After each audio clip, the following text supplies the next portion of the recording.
Top quality और consistent performance के लिए सिर्फ सिल्वर पंप नाम याद रखना।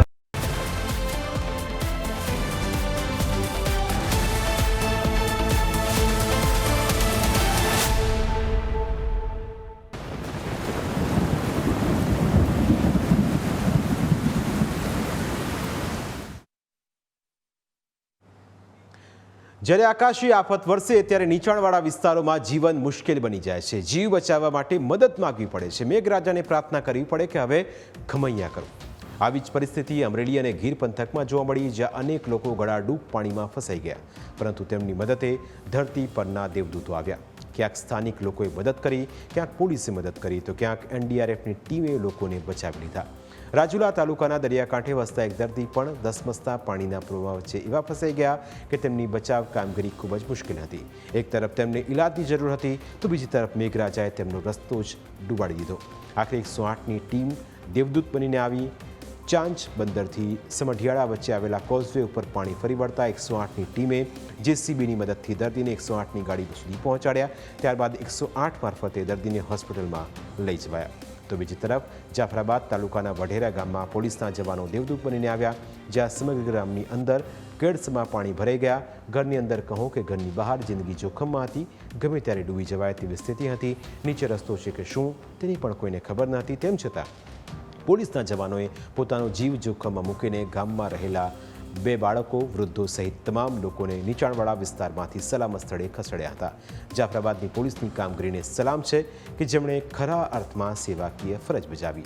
આ તરફ અમરેલી લીલિયાના બવાડી ગામે એક પરપ્રાંતીય પરિવાર ફસાઈ ગયો। 8 લોકો આખી રાત ફસાયેલા રહ્યા, આખી રાત જાગતા રહ્યા।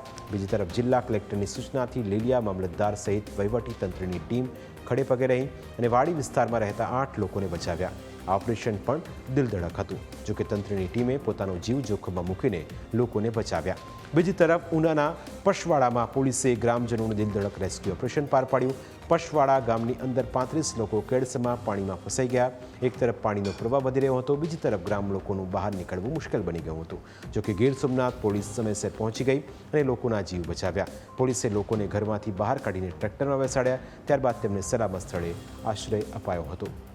આ તરફ વરસાદે વિરામ લીધો હોવા છતાં ગીર પંથકમાં જળબંબાકારની સ્થિતિ યથાવત છે।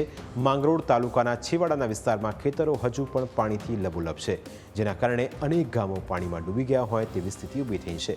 માંગરોળ તાલુકાના મેખડી અને સામરડા ગામમાં ખેતરો ડૂબી ગયા છે। લોકોનું કહેવું છે કે અહીં વરસાદે વિરામ લીધાને 2 દિવસ જેટલો સમય થઈ ગયો, તેમ છતાં ખેતરમાં પાણી હજુ ઓસર્યા નથી, જેના કારણે તેમનો પાક પણ બરબાદ થઈ ગયો છે।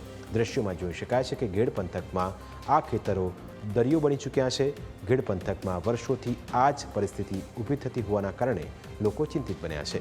લોકોએ માંગ કરી છે કે નદીઓ ઊંડી કરવામાં આવે અથવા ગીર પંથકના પાણીનો તાત્કાલિક નિકાલ થાય તેવી કોઈ કામગીરી કરવામાં આવે, જેથી તેમની મુશ્કેલી દૂર થાય। મહત્વનું છે કે મેઘરાજાએ અનેક જગ્યાએ કહેર વર્તાવ્યો છે, જ્યારે ઘણી જગ્યાએ મહેર વરસાવી છે, પરંતુ કુદરતી આફતમાં જેમણે લોકોના જીવ બચાવ્યા તેમની કામગીરી ખૂબ જ સરાહનીય છે।